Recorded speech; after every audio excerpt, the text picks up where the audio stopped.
Yeah, it's hard to say because there's still such a big question mark in the air because, Curtis Jackson, aka 50 Cent, is one of the executive producers on the series. Him, the director, Netflix in general, is not saying where they got this footage, only that it was obtained legally. Diddy's side is saying this is coming from a videographer I hired. I know we'll get into the cease and desist. One of the arguments they make is, this is subject to NDAs or agreements that the videographer had signed with Diddy because he was, employed by Diddy. We've all seen the headlines, courtroom sketches, and the viral clips of Diddy in handcuffs. But what's coming out now is not just another update in his legal problems. This is the moment where the story takes a new turn. While Sean Combs sits in jail waiting for trial on charges like trafficking, racketeering, and coercion, something bigger is happening outside the prison. And it's no longer just about him. The new leaks are coming from a source no one expected. The claims are spreading further than anything shared before. And the biggest shock is that the main name in these allegations isn't Diddy. It's his mother, Janice Combs. The woman who raised him, stood by him, and defended him in public for years. According to explosive new claims, she may have been involved in some of the darkest parts of his empire from the very beginning. This story starts with a series of videos. The footage is said to be so damaging and so well hidden that even Netflix's Sean Combs, The Reckoning documentary, reportedly could not include it. The person who leaked the material is 50 Cent, Diddy's longtime rival, who has made it clear that exposing the Bad Boy Records founder's inner circle is his goal. This goes far beyond an old rivalry. People familiar with the recordings say they don't just point to Diddy. They place Janice Combs at the center of the operation, not on the sidelines, not as a protective mother, but as a co-conspirator. The parties, the money movement, and the pressure used to silence people are all part of these claims. Sources say she wasn't just aware of what was happening, she was running it. And now, with her son locked up and his empire falling apart, those same sources claim she is still the one calling the shots over what remains. One could watch this and think that you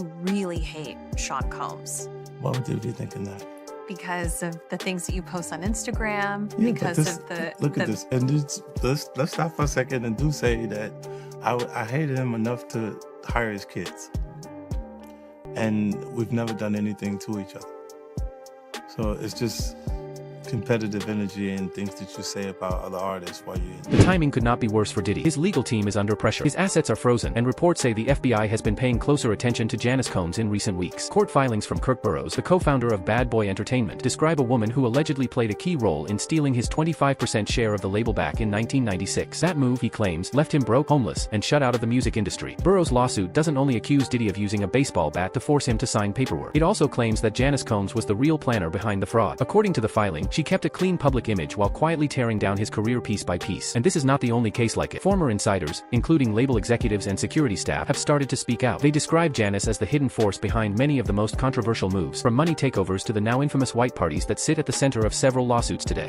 When you get to the parties, they come out and collect everybody's phone. So now it's just your word against a billionaire. You're gonna lose.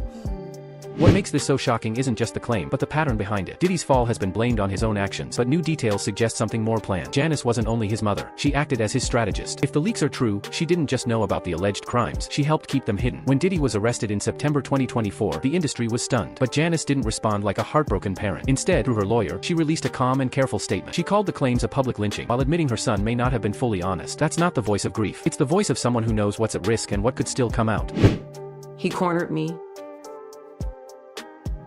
And then he asked me, with his arm up, he asked me, "How you doing?" I'm kind of like, wow, what the heck? Very uncomfortable. And then he rubbed his hand down my breast. He said, "If you need anything at all, you let me know." These parties weren't just for Diddy, they were run by Janice. Photos show her at almost every major event, from the Hamptons to Beverly Hills. Neighbors later described young guests leaving upset, looking shaken, and claiming their drinks had been tampered with. One former security guard says he was attacked at a 2006 white party after being given a drugged drink. Another lawsuit from a 16-year-old boy says he was pressured into a private room under the excuse of a rite of passage. In both stories, Janice wasn't just there. Witnesses say she managed the guest lists, security, and the after-parties where the worst behavior allegedly happened. This wasn't just one person acting alone. It appeared to be run like a family operation. Now there's the money. As Diddy's legal costs grow and his finances are examined, Janice has reportedly stepped in to control what's left, including the Bad Boy catalog and valuable properties. She isn't facing just one lawsuit. Former staff members, including accountants and assistants, are speaking about missing money, shell companies, and strange transfers that don't match Diddy's public lifestyle. A source close to the case says the FBI isn't only focused on Diddy's actions. They're looking at where the money went, who approved the payments, and whether this went beyond personal behavior into something organized. If Janice was really in charge, the issue isn't just how serious this is, but how long it's been going on. We just got this new audio from the Diddy trial, and it is pretty explosive. This is audio of a voicemail that Diddy left to the Jane Doe who's been testifying in this trial for the last couple days.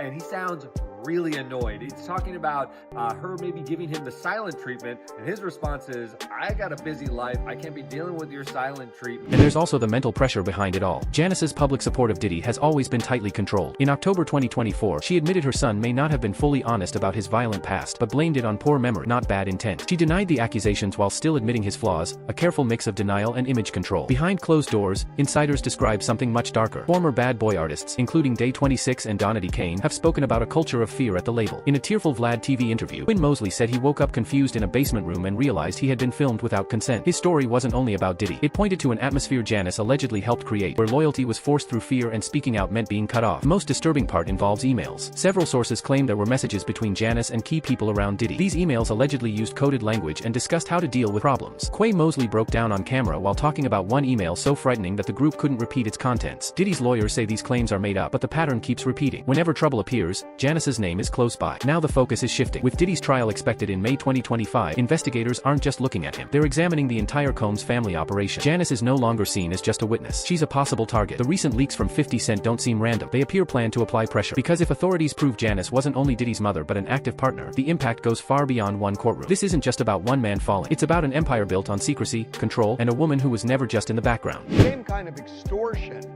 that we heard when Cassie took the stand and testified on that airplane ride back from France. Diddy said, you don't do a freak off, I'm going to release one of the freak off videos that you are profiled in and humiliate you. And this is where it becomes even more disturbing. While Diddy sits in a Brooklyn jail, Janice is said to be tightening her control. Former associates claim she has been contacting old connections, offering favors and even hinting at bringing careers back in exchange for silence. One industry insider, who stayed anonymous, said her recent actions don't look like surrender. They look like someone who still believes she can shape the ending. The Combs family, historically, doesn't just survive trouble, they redirect it. But the leaks haven't stopped. With every new video, lawsuit, and whistleblower, pressure grows. The FBI's focus on Janice isn't only tied to her son's alleged crimes. It's tied to her own. Financial records, party guest lists, emails, and witness accounts all point to one clear idea. This was never just about Sean Combs. It was about the system around him, and that system appears to have had a leader. Now, as legal headlines keep building, one question hangs in the air. How far was Janice willing to go to protect her son's empire? If the claims are even partly true, the worst may still be ahead. Trials, settlements, and public backlash may be only the beginning. Diddy's story may already be known, but Janice's is only starting to come apart. And if recent events show anything, it's that the most dangerous secrets aren't the ones already exposed. They're the ones still hidden, the ones someone is desperately trying to keep buried. And that person may be the last one anyone expected. Trying to find her, and her attorney has said that she may not be willing to come and testify anyway. So Be interesting. Okay, we're moving on. And if anyone thought the money issues ended at Bad Boy's front door, that belief doesn't hold up. The deeper this goes, the clearer it looks that Janice Combs didn't just handle her son's finances. She allegedly reshaped the entire system so no one else could get near it. Former employees describe a messy and confusing money setup. Payments were pushed through layers of shell companies. Royalties vanished into offshore accounts. Artists who asked too many questions suddenly found their careers frozen. One producer who worked on several Bad Boy projects in the early 2000s said checks would bounce for months. Later, they were replaced with vague promises of future pay that never arrived. When he finally pushed for answers, the response wasn't reassurance. It was a warning. You don't want to make the wrong people upset. And according to him, that voice on the phone wasn't Diddy's. It was Janice's. Jesse, we've been talking about this, just how confident the defense appears that, they could get off on these charges. They could be acquitted, or possibly, who knows what could happen, just because, you are rolling the dice. This really does feel like just kind of like, just kind of like a gambling a little bit with Diddy's life in a sense, just because, if you're offered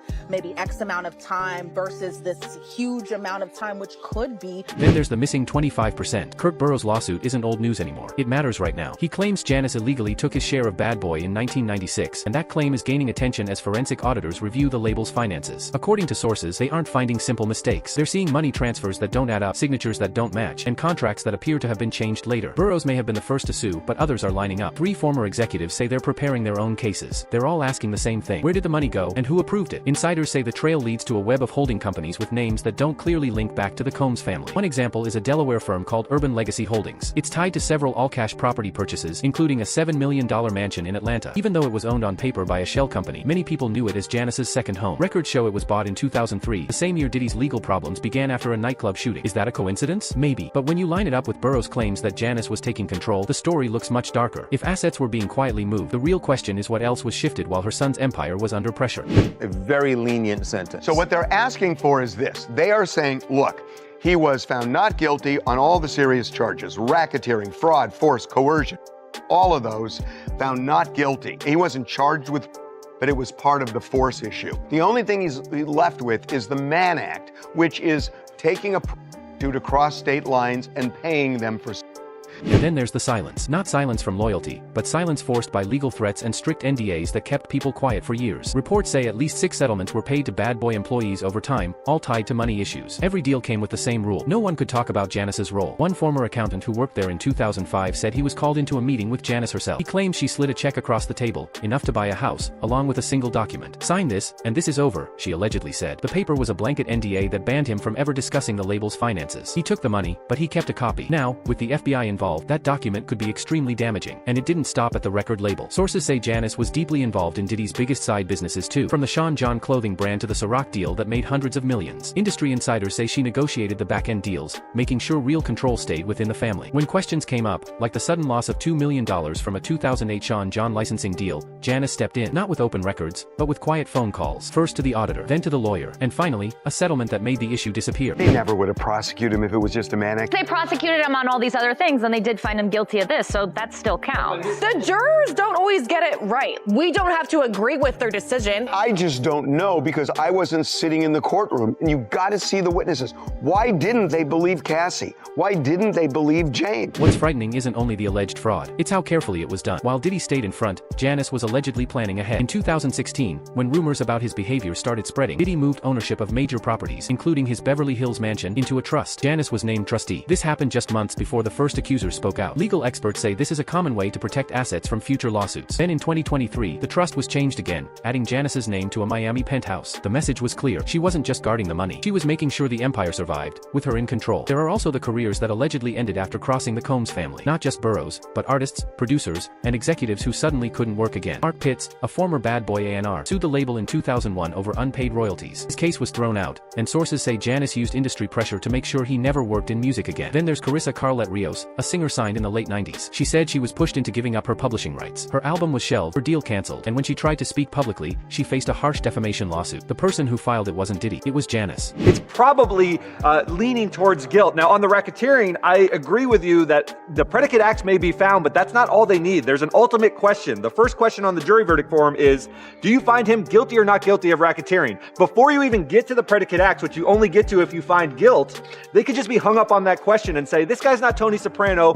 I am not convinced that I even want to find guilt. The same pattern keeps repeating. A conflict starts, Janice steps in, and the other side suddenly loses their job, their reputation, or any real chance to fight back. Cassie Ventura's 2023 lawsuit wasn't only about Diddy's alleged abuse. It exposed the system that allowed it to happen. Her legal team says Janice played a major role in helping cover it up. According to those claims, Janice didn't just ignore the behavior. She allegedly took part in the pressure, using her son's influence to silence anyone who threatened the family's image. And now, while Diddy is in jail, Janice is said to be doing more than handling his legal matters. Sources say she's reaching out to old allies and may even be trying to influence potential witnesses behind the scenes. One former bad boy artist, who stayed anonymous, said Janice called him last month. She told him to remember the good times and hinted that some chances don't come twice. The message was obvious. Stay quiet and be rewarded. Speak up and face the consequences. And this is where it gets darker. The leaks from 50 Cent aren't just about Diddy. They're meant to push Janice into the spotlight. And according to legal insiders, it's working. The FBI isn't only looking at Diddy's alleged crimes. They're investigating Janice herself, including possible wire fraud, money laundering, and obstruction of justice. These aren't rumors. They're active investigations supported by subpoenas and grand jury testimony. As the pressure grows, the moves are becoming more desperate. Just last week, a request was filed in Burroughs' case to question Janice under oath. Her response was to ask for a delay, claiming health issues. Her lawyer said that at 84, she's too weak to face a long court fight. But people who know her tell a different story. They describe someone who spent years outsmarting others, who stays calm under pressure, and who isn't ready to back down now. Still, cracks are starting to show. No matter how carefully she planned, Janice couldn't stop the chain reaction caused by her son's fall. Once Diddy was indicted, everything began closing in. With every new leak, lawsuit, and whistleblower, the question isn't if she'll be exposed, but how many others will go down with her. If Janice Combs truly controlled things from behind the scenes, then the entertainment industry faces a much bigger crisis. This isn't just one family's secret. It's a whole system that allowed it to happen, and that system is starting to panic. Sources say powerful people across the industry, from record executives to celebrity lawyers, are rushing to separate themselves from the Combs name. One longtime music figure reportedly said, "I didn't know it was this bad." But the truth is, someone did know. And if Janice was truly in control, then many others may have looked away or even benefited. So where does that leave things? This scandal is bigger than Diddy, bigger than Bad Boy, and bigger than the headline so far. If Janice Combs is the key, then the real story isn't just what happened. It's who else was involved, who else made money, who else stayed quiet, and most frightening, who is still protecting her. This story is far from over. The trials haven't started. The leaks keep coming, and history shows the Combs family doesn't fall without a fight. So the real issue remains. How deep does this go? And when everything finally comes out, who will still be standing? Stay alert and stay skeptical. We're watching closely, because what comes next could be explosive, and it won't be easy to ignore.